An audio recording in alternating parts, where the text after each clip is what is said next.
चुनाव के बाद आपको आपत्ति नहीं है? चलिए बात कोई चीज हुआ है कि कोई चर्चा हुई नहीं है, अब कोई नई बात तो हुई नहीं है। आप लोगों के लिए तो 24 घंटा खबर का सवाल है।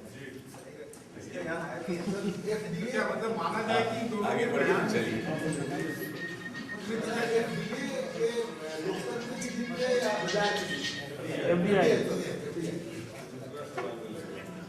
तो देश की हार है, लोकतंत्र थोड़ी कभी हारता है। विपक्ष ने जो एफडीआई के मामले में जितनी उसकी आशंकाएं हैं, जो उससे खतरे हैं, उसको स्पष्ट तौर पर रखा। सभी पार्टी के विपक्षी दल के नेताओं ने अपनी बात रखी है, लेकिन सभी बातों को नजरअंदाज करके सत्तारूढ़ दल ने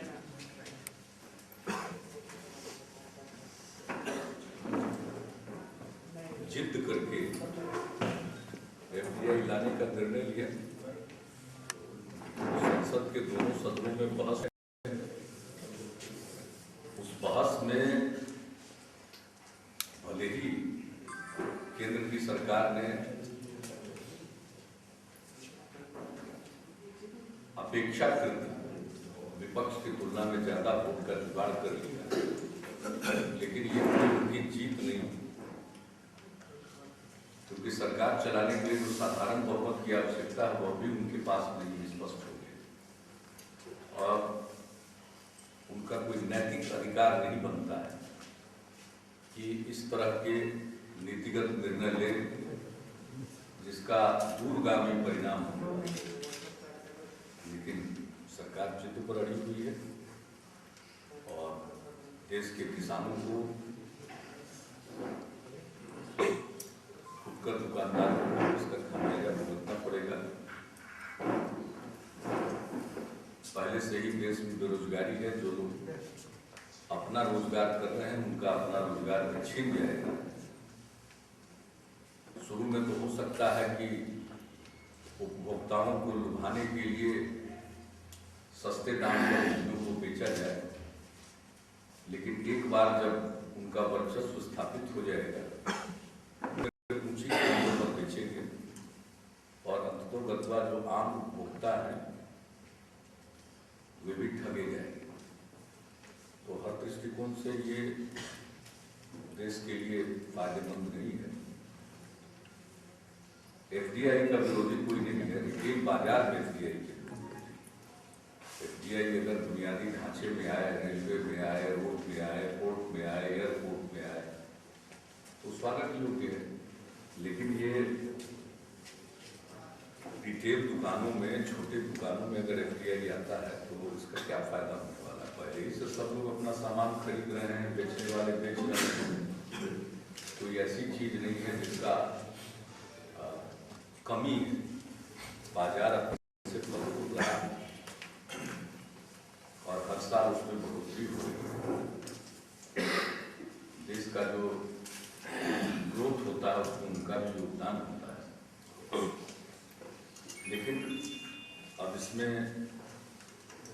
बड़ी कंपनियों को, विदेशी कंपनियों को इजाजत देने का मतलब है कि धीरे धीरे उनका एकाधिकार स्थापित होगा और उस एकाधिकार के शिकार तो शुरू में किसान, फुटकर दुकानदार होंगे, बाद में सारे उपभोक्ता होंगे और फिर कोई उपाय तो नहीं है। तो ये इसके दूरगामी दुष्प्रभाव पड़ेंगे और वो ऐसी सरकार के द्वारा थोपा जा रहा है जो संसद में एफडीआई, रिटेल में एफडीआई के मुद्दे पर बहस के दौरान अपना पूर्ण बहुमत साबित नहीं कर सकते। एक प्रस्ताव पर मतदान में विपक्ष की तुलना में उनको ज्यादा वोट आए, लेकिन वो स्पष्ट बहुमत के बराबर नहीं थे। तो नैतिक रूप से और राजनीतिक रूप से विपक्ष की कोई पराजय नहीं है और सत्ता पक्ष ये विजय नहीं है। तो ये दुर्भाग्यपूर्ण स्थिति है। किसी इसी से जुड़ा हुआ सवाल है, वॉलमार्ट ने खुद एक रिपोर्ट जारी किया है अमेरिका में, और उसने कहा है कि पिछले 4 सालों में 125 करोड़ रुपए लॉबिंग में खर्च किया है भारत सरकार के लिए, कि लॉबिंग करने में। इसको कैसे देखते हैं आप? आज पार्लियामेंट में इसकी गूंज सुनाई पड़ी है और ये बात और स्पष्टता से सामने आएगी और दुनिया को मालूम है, सबको मालूम है कि कंपनियां अपना जाल बिछाने के लिए और कारोबार को फैलाने के लिए लॉबिंग करती है, लोगों को प्रभावित करती है। उसकी एक बानगी है, लेकिन सब लोगों को इंतजार करना चाहिए। इसके बारे में विस्तृत बातें आएंगी, जांच होनी चाहिए और पूरी रिपोर्ट सामने आनी चाहिए और जांच पूरे गंभीरता से इसकी होनी चाहिए। छात्र संघों का चुनाव हो रहा है सर बहुत दिनों बाद, आपको लगता है कि वहां से फिर आप लोगों जैसे बड़े नेता छात्र संघों के चुनाव के लिए हमने पब्लिकली विश्वविद्यालयों को कहा और शिक्षा विभाग के द्वारा उनको लिखा गया, कई बार लिखा गया। इसके बाद अब छात्र संघों का चुनाव हुआ, तो हम तो चाहते हैं कि छात्र संघों का चुनाव हो। पहले से ही हम लोग चाहते हैं कि छात्र संघों का चुनाव हो और ये एक तरह से डेमोक्रेटिक ट्रेनिंग है और इस तरह के इंस्टीट्यूशंस रहने चाहिए और छात्रों के बीच चुनाव होगा, उनमें राजनीतिक जागृति भी आती है और स्वाभाविक है इससे देश की राजनीति को फायदा होगा। कई लोग छात्र आंदोलनों से उभर कर आते हैं जो बाद में देश की राजनीति में भूमिका निभाते हैं, तो चुनावों के न होने से वो एक वैक्यूम, इसलिए हम लोगों ने पूरा जोर लगाया कि चुनाव हो और मुझे खुशी है कि चुनाव होगा। उसके परिणाम क्या होंगे इसके बारे में हम नहीं सोचते, कोई जीते कोई हारे, लेकिन चुनाव हो। बहुत दिनों के बाद चुनाव हो रहा है तो कई प्रकार की कमियां रह सकती हैं, कालांतर में दूर होंगी, धीरे धीरे और मैच्योरिटी आएगी। बहुत लोगों को छात्र राजनीति में जो अभी भी विभिन्न संगठनों में लगे रहते हैं उनको उम्मीद नहीं रही होगी कि चुनाव हो जाएगा, मांग करते रहते हैं। जब हम एक कार्यक्रम में पटना कॉलेज में गए थे साल के शुरू में, तब भी छात्रों ने वहाँ मांग की तो हमने पब्लिकली कहा कि हम चाहते हैं कि चुनाव, और उसके बाद शिक्षा विभाग ने उसको फॉलोअप किया और चुनाव हो रहे हैं। अच्छी बात है, सब जगह चुनाव। छात्र नेताओं के सामने सर चुनौती क्या नजर आती है? अभी तो चुनाव लड़े, चुनाव जीत कर आए, जो उनकी भूमिका है उसको निभाएं। चुनौती क्या है? चुनाव लड़ रहे हैं, कुछ दिनों के बाद चुनाव हो रहा है तो बहुत सारी परंपराएं एक तरह से किसी को याद नहीं है। जब पिछला चुनाव हुआ वो 80 के दशक में हुआ, उसके बाद चुनाव लड़ने वाले सब अलग अलग पार्टियों में या अलग अलग व्यवसाय में चले गए और छात्रों की मांग थी और अब चुनाव हुआ तो अच्छा हो, धीरे धीरे इसमें और परिपक्वता आएगी। पहला चुनाव हो रहा है, जैसा भी चुनाव हो, जो भी उसका परिणाम हो, धीरे धीरे और लोग आइडियोलॉजी के आधार पर, धीरे धीरे नीतियों के आधार पर गोलबंद होंगे और आगे का चुनाव और बेहतर होगा, ऐसी मुझको उम्मीद है। ये नीतीश जी अभी पाकिस्तान आप गए थे, कहता है प्रधानमंत्री से भी मुलाकात हुई थी, तो उसमें भी आपने जिक्र किया दो मुल्कों में अच्छा रिश्ता में क्या रोल रहा और पटना में क्या सूचना के कोई करने का पाकिस्तान का नहीं, कोई स्पेसिफिक बात तो भारत सरकार कर सकती है, क्योंकि विदेश मंत्रालय के बारे में और विदेशों के बारे में जो भी निर्णय या नीतिगत निर्णय लेना केंद्र की जवाब देगी भारतीय संविधान में मिलता है।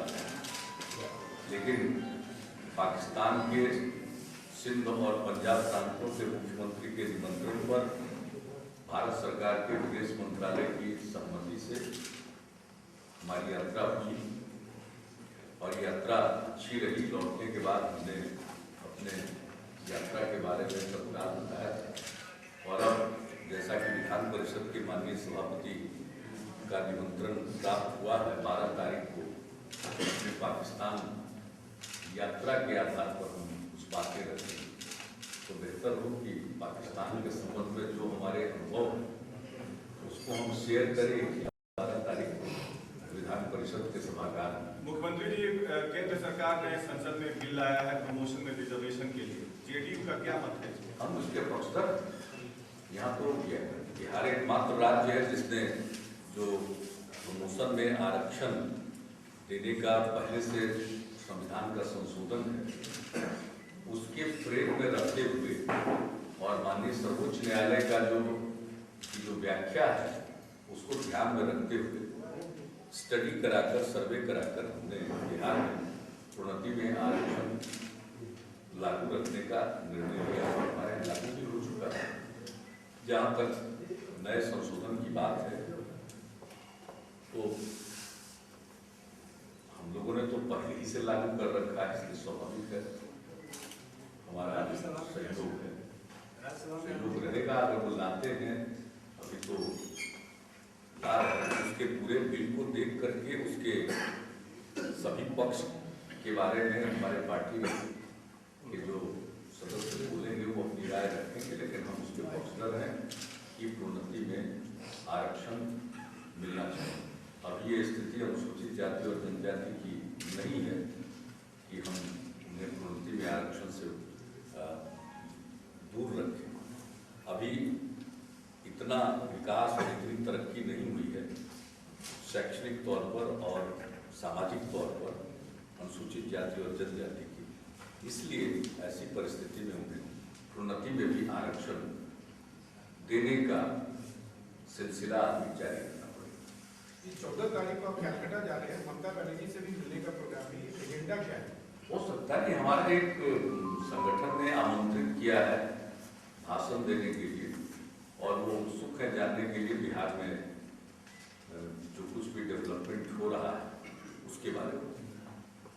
तो उसी पर हम थोड़ी देर के लिए वहाँ जाएंगे और जब कलकत्ता जा रहे हैं तो हम बात करेंगे।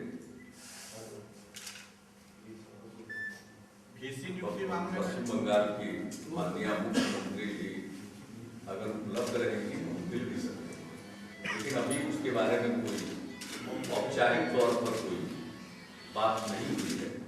लेकिन उनके चुनाव में जीतने के बाद पहली बार कोलकाता जा रहे हैं तो हम जरूर मिलना चाहेंगे अगर वो उपलब्ध होंगी तो। आपने कहा था कि पिछले जो भी इसके बारे में हमारे कार्यालय से वहाँ संपर्क किया जाए और अगर उपलब्ध होंगी तो हम जरूर मिलना चाहेंगे, लेकिन ये मुलाकात शिष्टाचार की मुलाकात है। आपने कहा था कि अन्य पिछड़े राज्य जो हैं उसके आगे बढ़ने के लिए विशेष राज्य के दर्जे के लिए एकजुट प्रयास किया जाएगा। इस संदर्भ में भी मुख्यमंत्री जी से हम जो बात करेंगे, बात करने के बाद बताएंगे। जो कुछ भी हमारा व्यू पॉइंट है नवंबर की रैली में जो कुछ भी और पहले से भी जो करते रहे विशेष राज्य के दर्जा के प्रश्न पर और अन्य पिछड़े राज्यों की बात भी हमने 4 नवंबर को की और अपने अधिकार यात्रा के दौरान भी हमने इन बातों का उल्लेख किया था। सबको समेटते हुए आदरणीय प्रधानमंत्री जी को फिर हमने 6 तारीख को मिलकर एक पत्र सौंपा और पत्र को रिलीज भी किया जा चुका है, इसलिए आप अवगत हैं। उसमें सारी बातों को रखा गया है और हर तर्क दिए गए हैं, पूरी स्थिति की विवेचना उसमें की गई है और प्रधानमंत्री जी से हमने आग्रह किया है और प्रश्न को हम एनडीसी की मीटिंग में भी उठाएंगे और अन्य लोगों से भी चर्चा होगी।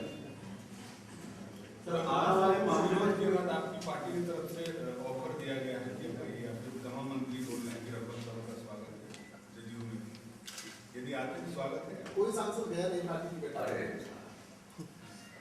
आप लोग कहाँ किसी चीज में इतना देखते हैं? कोई पार्टी का सांसद नहीं पहुंचा पार्टी की बैठक में, कैसे देखते हैं?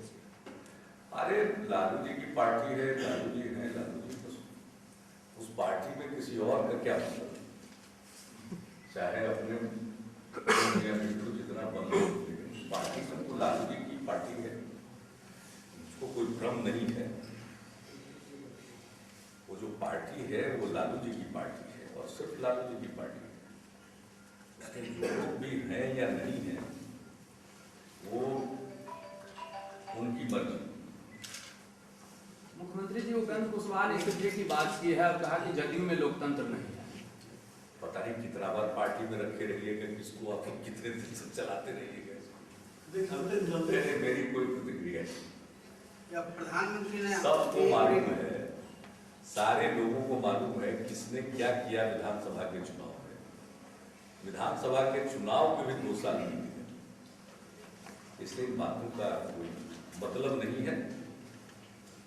आप लोगों के लिए जो खबर है उसको चलाते रहिए। तो जहरीली शराब वाले मुद्दे पे जांच के आदेश दिए गए। जहरीली शराब के मुद्दे को पूरी गंभीरता से लिया गया है और जिस दिन घटना घटी उस दिन हमने कहा था कि वहाँ जांच कराइए। फिर यहाँ से कमिश्नर, IG और उत्पाद एवं मद्यनिषेध विभाग के सचिव को भेजा गया, सब जांच करने गए हैं और इसके बारे में काफी कार्रवाई हो रही है। और पूरे बिहार में हमने तो अधिकार यात्रा के दौरान ही, समीक्षा के दौरान जो शराब में अवैध व्यापार है उस पर जोरदार कार्रवाई करने के लिए हमने निर्देश दिया था और उसके परिणाम स्वरूप मुजफ्फरपुर, छपरा और कई स्थानों पर इसके संबंध में गंभीर कार्रवाई हुई है। आरा में भी और दूसरे जगहों पर भी कार्रवाई और तेज करने का निर्देश दिया है। और कई प्रकार के लोग इस धंधे में लगे हुए हैं। एक तो स्थानीय स्तर पर पारंपरिक तौर पर अवैध शराब की चुलाई होती है, लेकिन इसके अलावे भी इस धंधे में बहुत किस्म के लोग लगे हुए हैं। तो इसके बारे में विस्तृत दिशा निर्देश दिया हुआ है और कार्रवाई हो रही आगे भी होगी। और आरा में जो घटना घटी है स्पेसिफिक तौर पर वहाँ भी पूरी कार्रवाई हुई है। कई जगहों पर छापे मारे गए हैं, कई जगहों पर शैसे मशीन आदि भी बरामद हुआ है। और मुझे पूरा विश्वास है कि अंततोगत्वा ये जो एक नेटवर्क जैसा अनेक जगहों पर स्थापित होगा उसको ध्वस्त किया जाएगा और हमारा यही निर्देश है। रही बात इन दिनों जब एक घटना घट गई तो इसको लेकर के बहुत लोग शराबबंदी की बात करते हैं। तो अभी 26 तारीख को ही 26 नवंबर को मद्यनिषेध दिवस था। उस दिन में हमने कहा कि व्यक्तिगत रूप से मैं तो इसका हिमायती हूँ, लेकिन समस्या ये है कि क्या हम शराबबंदी घोषित कर दें और शराबबंदी लागू हो जाएगी। जब इतनी सख्ती के बाद अवैध शराब का धंधा चलता है क्योंकि इसमें पैसा है और लोग रिस्क लेकर इस धंधे को करते हैं और इधर उधर न्यस्त स्वार्थ भी पैदा होता है, तो इसको निरंतर इस पर चोट करते रहना पड़ेगा।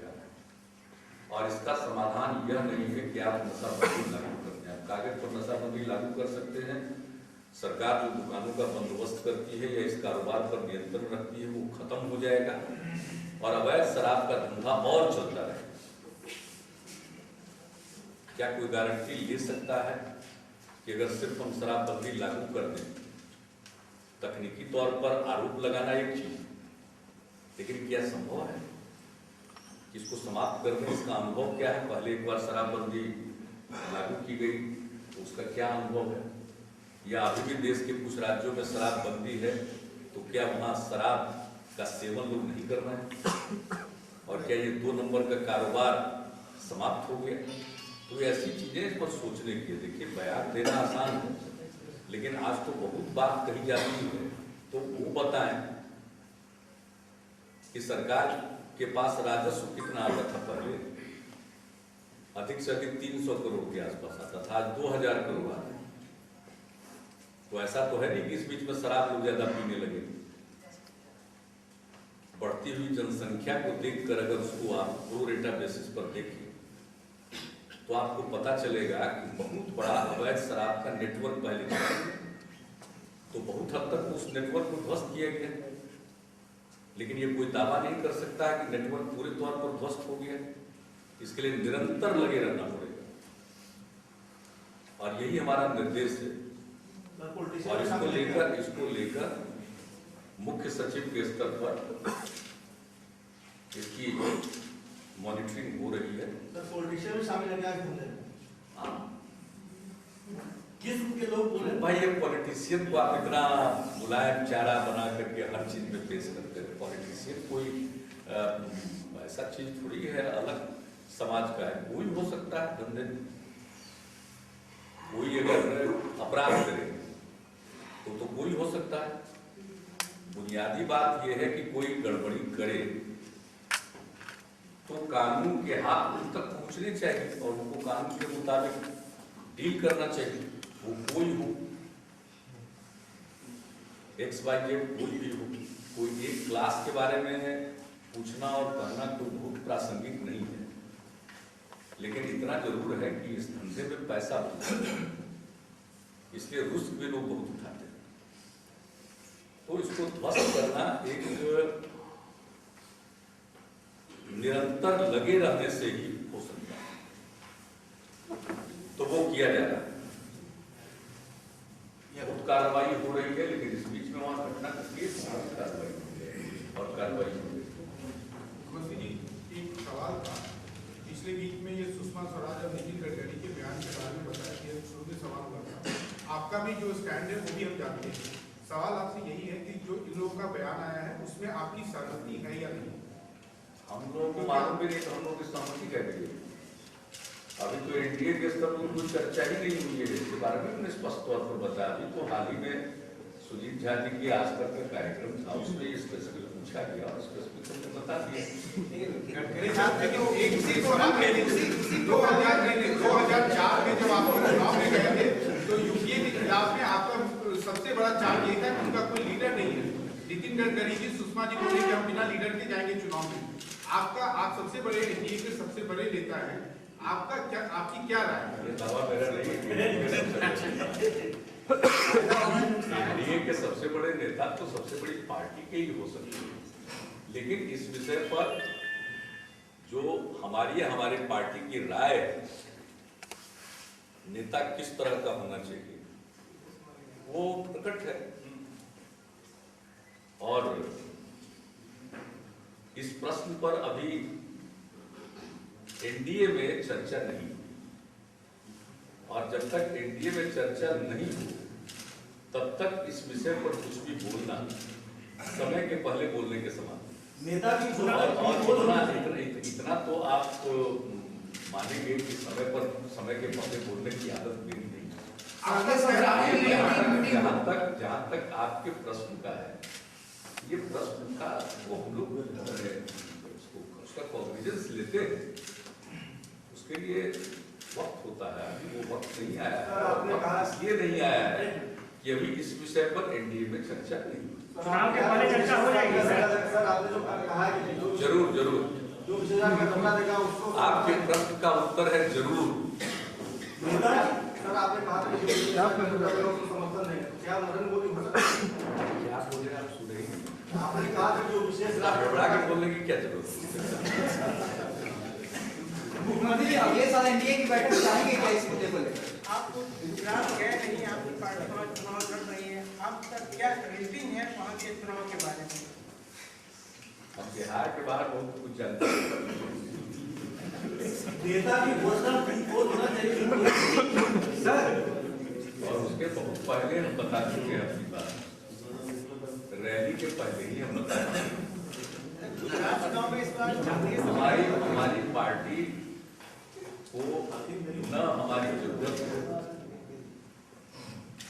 गुजरात के चुनाव में, और नहीं मुझको ऐसा लगता है कि मेरी कोई उपयोगिता है। गुजरात चुनाव में जातीय समीकरणों की भूमिका देखने को मिल रही है। आपको लगता है कि जातीय राजनीति या राजनीति में जातिवाद ये सिर्फ पिछड़े राज्यों तक सीमित नहीं है, बल्कि विकसित राज्य भी इससे अछूते नहीं है? देखिए, जातीय आग्रह पूर्वाग्रह या जाति व्यवस्था ये कोई बिहार के खास राज्य या बिहार की माफ कीजिए देश के कोई खास राज्य या देश के पिछड़े राज्य की बीमारी, ये पूरे देश की बीमारी है। इस बात को इसको स्पष्ट रूप से समझ लेना चाहिए। ये कोई यहाँ की बीमारी नहीं है और कोई एक जगह की बीमारी नहीं है, बीमारी सब जगह है। पूरा सवाल है सर, पीएम ने कहा है, मुझे लगता है कि पूरे देश में जिस तरह से भ्रष्टाचार के मामले सामने आ रहे हैं, हर जगह केवल भ्रष्टाचार पर ही चर्चा हो रही है, ईमानदारी की चर्चा में कहीं नहीं है। और शायद इसलिए भ्रष्टाचार को भ्रष्टाचार साबित करना मुश्किल हो गया है। पहले केवल ईमानदारी पर चर्चा होती थी, तो भ्रष्टाचार के मामलों की जांच हो या भ्रष्टाचार तो सेमिनार कर बाइट नहीं मिल रहा, एकेडमिक डिस्कशन हो रहा है। बाइट पर नहीं काम सर एनजीओ वाला मामला सर ठंडा पड़ा हुआ है सर, वहाँ क्या एनजीओ पर सर, एनजीओ वाला मामला सर, एनजीओ की जमीन पर लोगों ने उत्पात मचाने की कोशिश की है, सब कार्रवाई लोगों को पकड़ा गया है। और आपको मैं बता दूं कुछ वाहन भी बरामद हुए हैं बिहार के बाहर से, और हमारे सब किसी को भी एएमयू की जमीन पर कब्जा करने की इजाजत नहीं दी जा सकती है और इसके ऊपर सख्त कार्रवाई जिस तरह से कल हुई है उसी तरह से होगी। एएमयू की जमीन सरकार ने सोच समझ करके हैसल फ्री जमीन सौंपी है और एएमयू बनना चाहिए। हम जरूर चाहेंगे कि जल्दी से जल्दी इस पर काम शुरू हो जाए। हम स्पॉट पर भी गए हैं, लेकिन बहुत तरह के तत्व समाज में सक्रिय रहते हैं, लेकिन वैसे तत्वों को निपटने के लिए सरकार सक्षम और एएमयू को अपना काम करना चाहिए। अलीगढ़ मुस्लिम विश्वविद्यालय को जल्दी से जल्दी और उनको हर प्रकार का सहयोग है और कोई अगर बदनीयती से उसमें व्यवधान डालना चाहेगा तो उस पर सख्त कार्रवाई। प्रधानमंत्री ने कहा कोई हो, उसमें एक बीजेपी के कोई हो, व्यवधान डालने वाला